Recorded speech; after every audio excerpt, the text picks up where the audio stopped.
على نعمة الإيمان والإسلام وكفى بهما من نعمة. أشهد أن لا إله إلا الله وحده لا شريك له وأشهد أن محمدا عبده ورسوله. أما بعد فقد قال تعالى في القرآن الكريم بعد أعوذ بالله من الشيطان الرجيم بسم الله الرحمن الرحيم تبارك الذي بيده الملك وهو على كل شيء قدير الذي خلق الموت والحياة ليبلوكم أيكم أحسن عملا وهو العزيز الغفور. كذلك قال تعالى والذين جاهدوا فينا لنهدينهم سبلنا وإن الله لمع المحسنين. وقال النبي صلى الله عليه وسلم كل أمتي يدخلون الجنة إلى من أبى. قيل فمن يأبى يا رسول الله؟ قال رسول الله صلى الله عليه وسلم من أطاعني دخل الجنة من عصاني فقد أبى. صدق الله العظيم وصدق على رسول الكريم ونحن على ذلك من الشاهدين والsyakirin walhamdulillahi rabbil alamin. Ulama, sesungguhnya Allah Subhanahu wa taala telah menyatakan kepada umat Islam, umatnya baginda Nabi Muhammad sallallahu alaihi wasallam, bahwa di dunia ini perkara yang terpenting adalah perkara iman. Kenapa? Karena dengan keberkahan orang yang beriman, Allah Subhanahu wa taala wujudkan dunia ini. Tanpa keberkahan, tanpa adanya orang iman, maka Allah akan hancurkan dunia. Maka iman ini penting. Kata ulama, apabila iman baik, iman lurus, maka hati kita akan lurus. Apabila hati kita lurus, maka lisan kita lurus. Apabila hati kita lurus, lisan kita lurus, maka amal-amal kita lurus. Amal jadi baik. Ketika amal jadi baik, kata ulama, maka suasana dan keadaan menjadi baik, menjadi lurus. Ketika suasana dan keadaan jadi baik, maka datanglah pertolongan Allah. Apa itu pertolongan Allah? Idza jaa nasrullahi wal fath. Manusia berbondong-bondong dapat hidayah. Itu pertolongan Allah. Bukan harta yang banyak, pangkat yang tinggi, wanita yang banyak, tidak. Tetapi adalah pertolongan Allah adalah manusia masuk Islam secara berbondong-bondong. Kemudian sebaliknya, kata ulama, kalau iman kita buruk, iman kita tidak lurus, maka hati kita tidak lurus, buruk. Ketika hati kita buruk, maka perkataan kita, lisan kita buruk juga, tidak lurus. Ketika lisan buruk, jelek, maka amal-amal kita buruk. Tidak sholat, tidak puasa, apalagi bulan Ramadan. Bulan Ramadan yang mulia, merokok tengah-tengah pasar. Subhanallah, subhanallah. Terang-terangan maksiat. Kalau kita lihat kemungkaran, tegur, bang, kalau merokok jangan sini bang, sembunyi bang. Dia Islam. Kita ajak kebaikan. Karena kalau orang yang mengajak kebaikan ini, kata ulama, dia akan tambah kerisauan pada diri dia. Tetapi kalau kita dalam maksiat tidak kita cegah, maka Allah akan hilangkan kerisauan pada diri kita. Ya. Itu pentingnya kita apa? Buat amal ma'ruf, mengajak pada kebaikan. Kemudian ajak sholat dia. Ketika kita ajak sholat dia, seolah-olah dia menerima. Kalau jika ia menerima, maka dia menerima seluruh kebaikan. Ketika kita ajak dia sholat, dia menolak, seolah-olah dia menolak seluruh kebaikan. Karena kalau orang sholat itu, man aqamas sholat faqad aqamad din, man taraka sholat faqad hadamad din. Barang siapa mendirikan sholat, dengan cara kita mengajak dia sholat, dia mendirikan agama.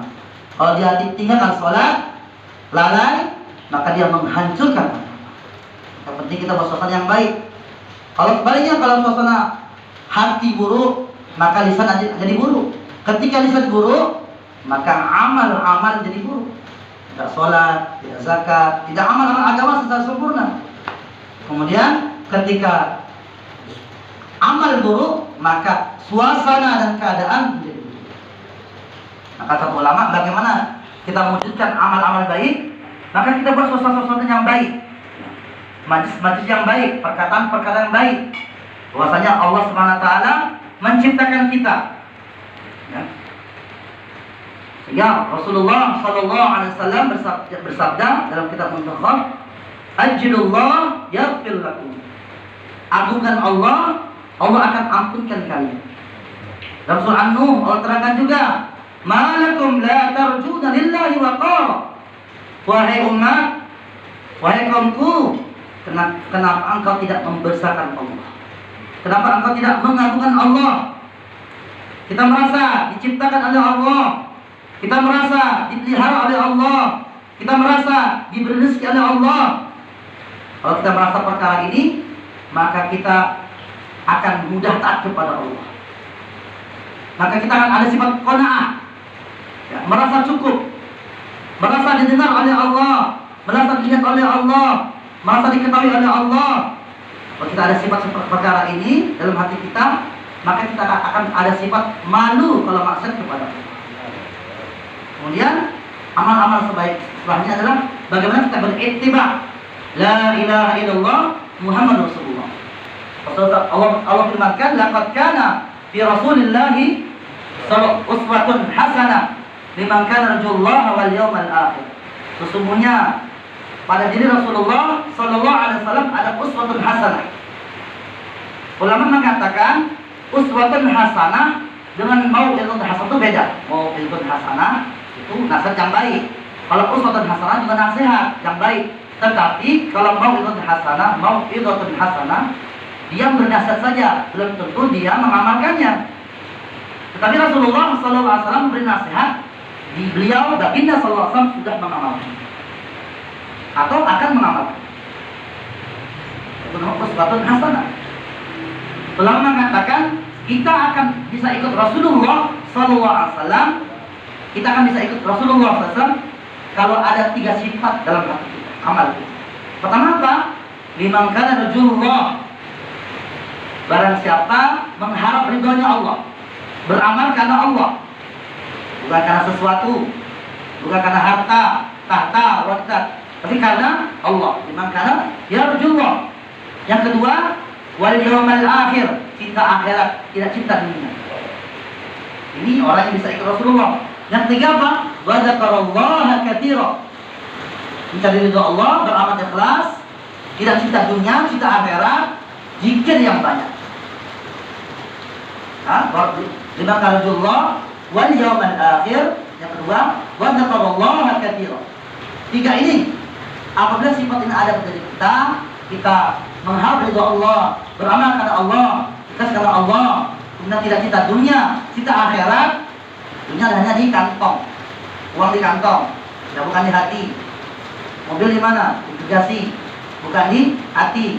Isi di rumah, bukan di hati. Ada 3 sifat ini, maka kita akan bisa dapat mengamalkan sunnah baginda dan Muhammad sallallahu alaihi wasallam dengan sempurna. Baik sunnah yang terbesar maupun sunnah yang terkecil. Kemudian amal-amal setelahnya adalah kita jaga dalam sholat. Ya, kalau berjamaah kita jaga. Walaupun ada khilafiyah dalam sholat berjamaah, ya, kita jaga. Karena itu sunnah baginda Nabi Muhammad sallallahu alaihi wasallam. Maka kita jaga sebaik-baiknya.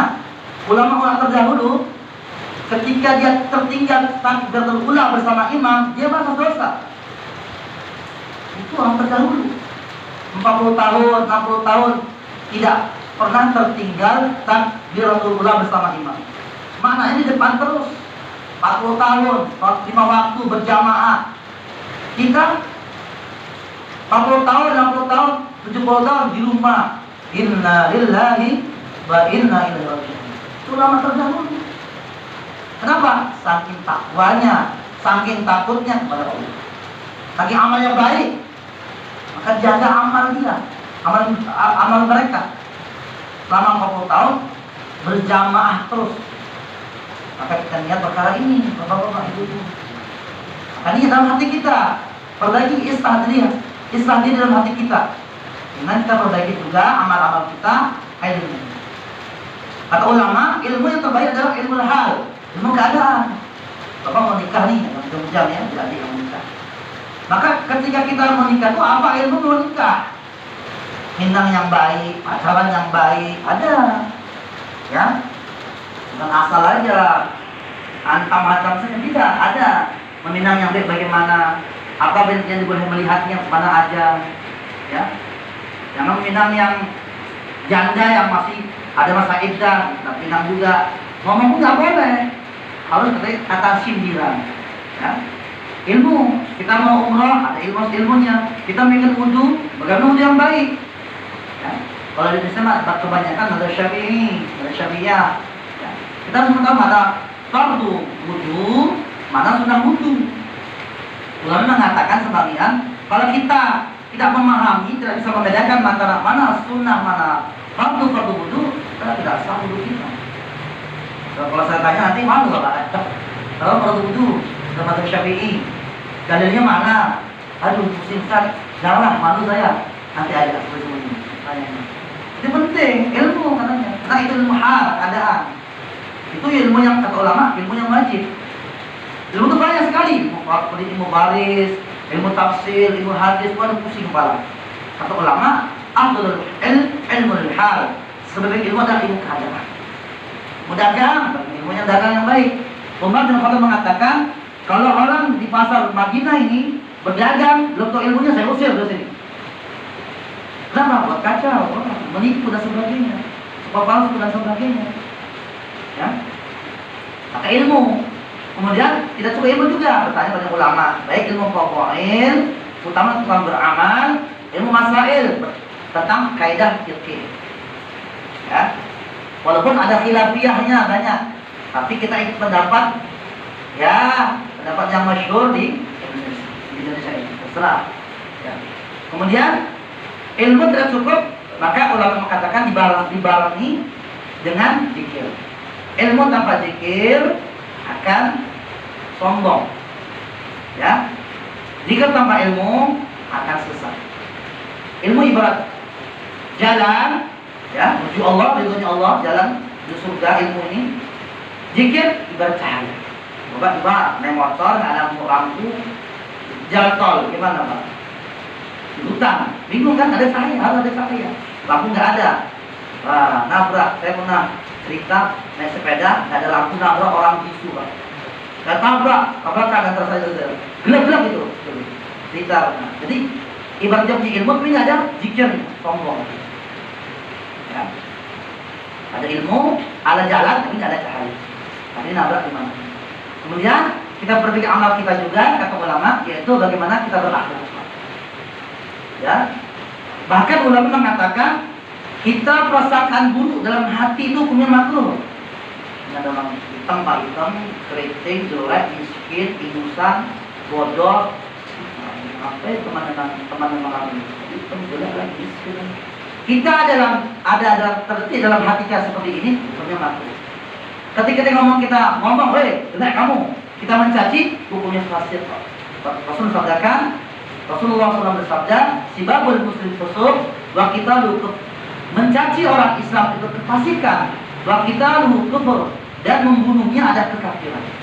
Bahkan Allah terangkan dalam Al-Quran, Quran Nisa, ayatnya saya lupa, man qatala mu'minan muta'ammidan fajazaa'u jahannam khalidina fiha wa ghadiba 'anhu wa la'anahu wa 'addahu 'adzaban 'azima. Barang siapa yang membunuh seorang beriman, siapa sajalah, pulankah, siapakah, para rakyat, pemerintah, siapa saja yang membunuh orang beriman dengan sengaja, dia orang beriman, sengaja kita bunuh, tidak ada salah. Apalagi yang bunuh menjaga sholat 5 waktu, betul-betul dia beriman. Karena sudah disabdakan, idza ra'aita rajulan ya'ti ilal masjid fas'al bil iman. Kalau kamu lihat orang laki-laki yang pulang pergi ke masjid, jaga 5 waktu berjamaah di masjid, sudah puluhan tahun dia jaga, amal dia berjamaah, fashhadu bil iman, saksikan kalian dia punya iman, maka dia beriman. Kita bunuh dia, maka balasan fajazaa'u jahannam, balasan akan jahannam. Khalidina fiha, kekal di dalamnya.